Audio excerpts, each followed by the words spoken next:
कुन मल्ल होटलमा कुन मुभीको सुटिङ महान भन्ने सुटिङको लागि उहाँ नेपाल आउनु भएको थियो। म एकदमै उहाँको एकदमै लास्ट क्रेजी फ्यान, आजको मितिसम्म एकदमै फ्यान हो।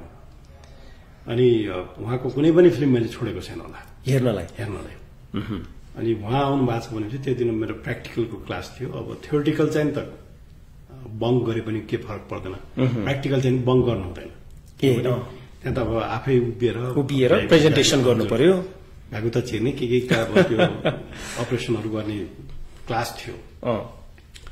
अनि तब चाहिँ आउनु भएपछि त्यहाँ सुटिङ छ भन्ने थाहा पाएपछि मैले क्लास त्यो प्र्याक्टिकल क्लास पनि बङ्क गरेर म मल्ल होटेलमा धेरै बेर कुरेर बसेँ। आउनुभयो अनि जब मैले उहाँलाई देखेँ, उहाँको त्यो क्रेज, उहाँको शालीनता, जिन्दगीमा बन्नु पर्ने त यो चिज पो रहेछ त, के को डक्टर बन्नु, के को इन्जिनियर बन्नु, म गलत लाइनमा लागिरहेको रहेछु, अब यो छोडेर म चिर्ने लाइन गलत रहेछ यो भनेर अनि म चाहिँ यतापट्टि आर्ट लाइनतिर